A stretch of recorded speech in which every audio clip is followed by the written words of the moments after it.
Hi, my name is Isla, and today you're going to learn how you can study less while staying less stressed. We're going to cover two topics today. The first one is the basic techniques, so the things that we usually hear about studying. And the second is going to be the psychological. And I see that instant gratification comes within the psychological aspect of studying because I've incorporated in my life and I wanted to share them with you guys if anyone else is struggling with study techniques. So I'm going to run through the basics and then we're going to talk about the psychological. Obviously, we know that your sleep schedule is super important, as well as your water intake, having your study schedule, just basic study schedule that works for you, your lifestyle, timings, and all. This also includes having breaks. Having breaks is super important to let that information stick. Now, for me, I have a time period where I have a 30-minute block of me studying and learning the new concept, and then I have a 5 to 10-minute break. Depending on how much information is entering my brain, I will determine that on how much time I will have a break for. Understanding what type of learner you are is so important because, if I told you that I'm a visual learner, that might not work for you. You might be better with listening to audios. However, I am a visual learner, so when I see colors and diagrams and pictures using whiteboards and flashcards, that's what helps me study. Obviously, we know that not to use our phone during this period because it's super distracting and we can waste a lot of time. And the last basic technique would be not to spend work periods, but instead time periods. So by that I mean, let's say you have a unit that you have to cover and you're giving yourself the whole Saturday to work on it. Okay, so you're gonna say, Saturday, I'm gonna spend my time on studying unit 1. The reason why this is unrealistic is because you're giving yourself so much time. And what happens is you either waste it or you have that time, you finish it during that period, and you think that you shouldn't do anything else. Now, if you were to set time periods, so for example, from 9 a.m. to 10 a.m., I'm going to study unit 1. See how far you get with that realistic timestamp that you put for yourself, and then seeing how far you get. So those are just basically the basic techniques. Now let's move on to the psychological. So when it comes to the psychological, these are things that we don't necessarily think that they have an impact, but they actually do. And I'm going to give you scenarios for some of them that might seem cliche and understand why they're so important. So the first one is your outfit and your hair. Now this also can include having a morning routine, washing your face, but the basics is that having an outfit and a hair actually impacts your psychological mind so much. Because I'm going to give you a scenario. Let's say you go to class, right, and you are studying these concepts. And let's say tomorrow is the exam. If you were in the same class that you learned the concepts, it is easier for you to remember and answer the questions on the exam because you learned it in that classroom, which makes sense. However, it goes the same way for your outfit. If you wake up and you quickly put on your outfit, it could be to work, to school, it could be a gym outfit, it doesn't matter. When you do that, you naturally feel more productive before even doing anything. This could be before you even wash your face or get your coffee.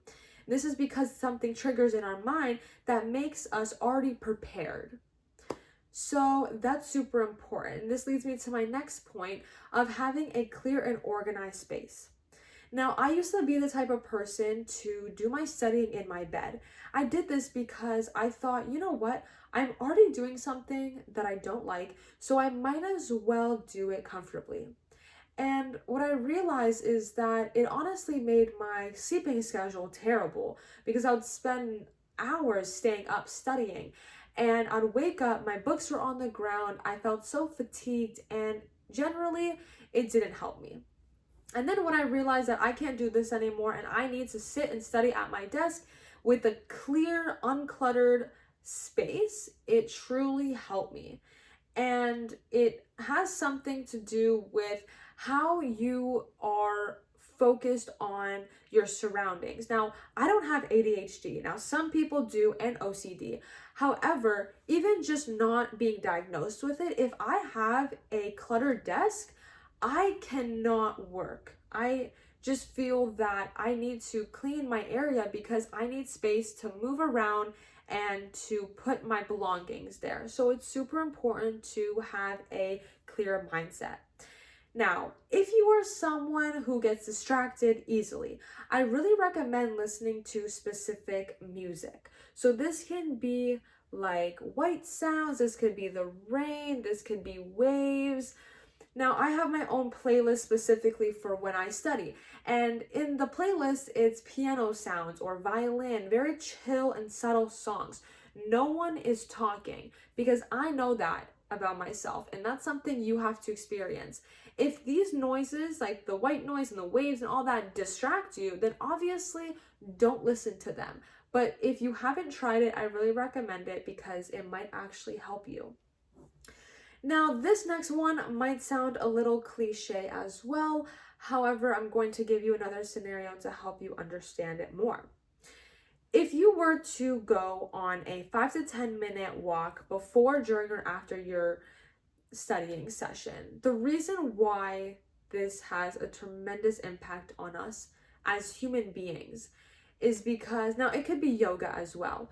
However, even just taking one foot out the door, taking one step will have an impact on your mental health. And I'm going to explain why. You can go on the 5-minute walk in a couple weeks. Don't worry about it. Just take one step out the door and see how you feel. But the reason why this actually helps is because we don't think about this very often, but as human beings, we are also a type of animal. We are animals. And we know that if we didn't have our homes and these houses that we live in, we could live out in the nature because we are designed to live outside. We need the sun. We need the nature. Like, why do you think we take vitamin D supplements in the winter? Because we are deficient and our body needs it. And the same goes for when COVID happened. When COVID happened, we were all trapped inside and we couldn't leave our homes because we knew that we'll get sick. And if we get sick, then we can't even go out for longer. However, we also saw the impact on individuals' mental health because we knew that we need to be outside. So with you just taking one step out the door, not even in your studying session, but even if you're just stressed in general and overwhelmed, it will help you so much. Now, this last technique is something that I think is one of the most important things generally in life. However, youth really need to understand this, and if this was in the curriculum, I think it would have an amazing impact on students' learning ability. However, you need to understand that if you are not getting a concept and it's not sticking with you, you're not dumb and you're not stupid. And the reason why I think this is so important is because I dealt with this myself. When I was studying a concept and I didn't understand it, I would blame myself and I would say, why can't I just understand this? Like, is everyone else understanding? Like, I don't get it. Like, what am I actually doing? And it never clicked for me. That didn't mean that I didn't try, because I tried super hard. I studied for hours. But you have to really understand that we all have different intelligences, and I realized that I'm so smart in other aspects of my life, and that's something that you have to find too. What are you good at? What are you not good at? And your test and your exam is not based on your life, and your grades will never define you. I don't care what anyone else says, but your grades will never define you as a person. It possibly could define a career that you want to go into, but it doesn't define you as how smart and intelligent you are. So always remember that. Anyways, I hope you guys enjoyed this video and learned something new. I'll see you in the next one. Bye!